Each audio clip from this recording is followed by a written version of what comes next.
everybody, and welcome back. As you saw from that title, today we're going to be making a quick and easy and yet also flavorful Salisbury steak. Now let's get into it. Alright, so to start off making our Salisbury steaks, here I have 2 pounds of ground beef. To that we're going to be adding a teaspoon of kosher salt and a half teaspoon of black pepper. Next, we're going to be adding a teaspoon each of onion powder, garlic powder, and paprika. And what you're going to do is obviously make sure your hands are clean, wash your hands, and then we're going to go ahead and form these like you would if you had hamburgers that you were going to make, but we're not going to make them round. We're going to make them more oblong or oval shaped, if you will.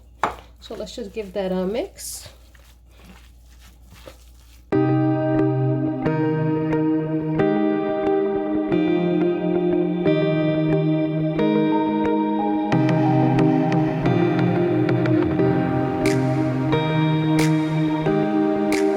You're going to go ahead and start to make your patties. You could make them round if you so choose, but I'm going to make them more of an oval shape.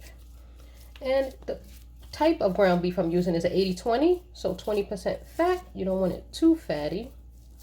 And you want them kind of big. You want a nice size steak. You don't want nothing too super thin and small. So let me just show you what it's looking like here.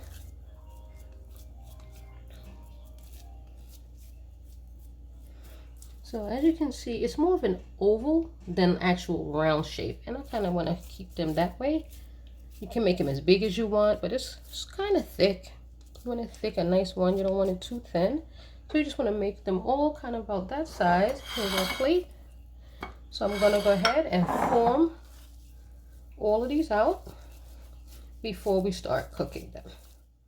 Okay, so I have now shaped up all our patties. I was able to get 6. So how many you get will really depend upon how big or how round you make them and how thick you make them as well. But I was able to get 6. So what we're going to do is just come on over to our pan. So here I have a pan. I just sprinkled a dash of oil just to make sure it doesn't stick. So let's see if I can do 3. Yeah, I should be able to do 3 at a time.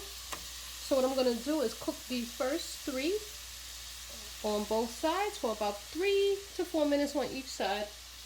Probably about 3, but we'll see. And then I'll give them a flip, and then we will go ahead and move on to our next ones.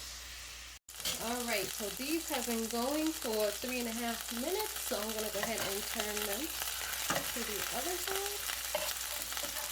And of course it is popping. It is hot and there's oil in the pan, so you can expect a little bit of popping. Try not to burn yourself. Alright. So this is what our first 3 are looking like. Again, I let them go for about 3.5 minutes. I'm just going to give it a quick smash.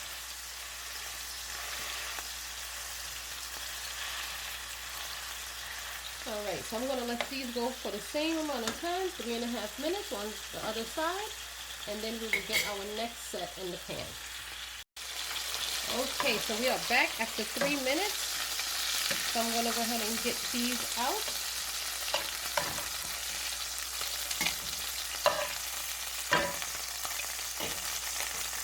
And get our next set in the pan.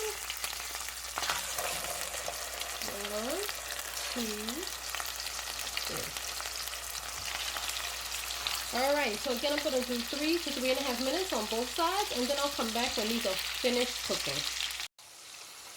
Okay, so our next set have been cooking on 4 minutes each side. So I'm going to go ahead and get these out. They are ready. So what I'm going to do also at this point is drain off the excess grease, because I realize I have too much and I don't want my pot to be super greasy. So here, as you can see, I have a lot of excess grease. I do not need that, so I'm going to go ahead and get a cup here and just pour it off. You can leave a drop in there, but not all of that. It's just way too much. Alrighty, so in our same pan, let me turn it back on. So now in our same pan, what we're going to do is go ahead and saute some onions. So I just have like a half cup of some rough chopped white onion. So I want to let that saute for about 1 minute. At least a minute, a full minute. Alright. So let's let these onions go for about a minute. And then I will add in our mushrooms. I'm going to just set 1 minute timer there.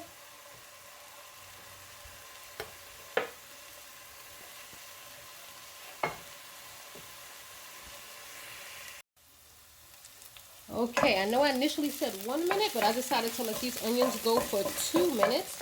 And here I have 4 ounces of portobello mushrooms, sliced and already rinsed. I already washed the mushrooms. So I'm going to go ahead and let these saute with the onions for about 2 minutes before we add our gravy. So I just want to just let these saute on a medium heat, no more than 2 minutes, and we'll be ready to go ahead and add the gravy. Okay, so our mushrooms have been going for exactly 2 minutes. So what I'm going to do at this point is add a cup of water. Then I have just a regular pack of brown gravy mix. I'm going to open this and just pour it in there. Give it a stir. You want to stir it until it thickens up. And it will definitely thicken nicely as it heats up. So just keep stirring it. Turn up the heat a little bit and just watch it thicken up.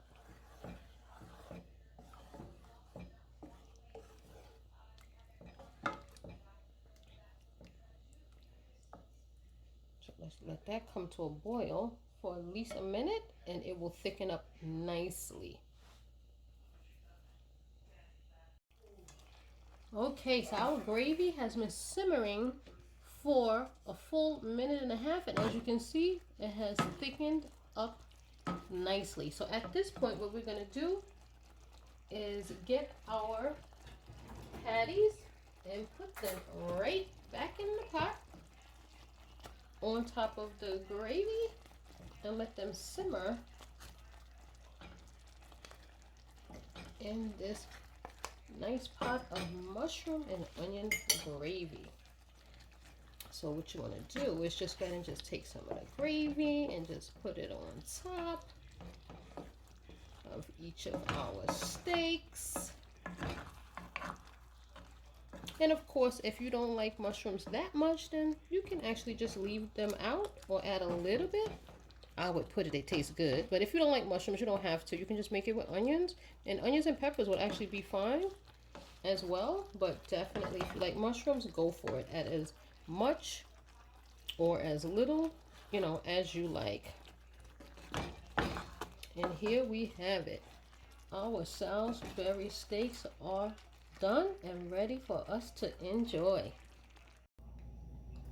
Okay, everybody, so here we have it, our plated Salisbury steak with some mashed potatoes. So now let's give that a quick taste.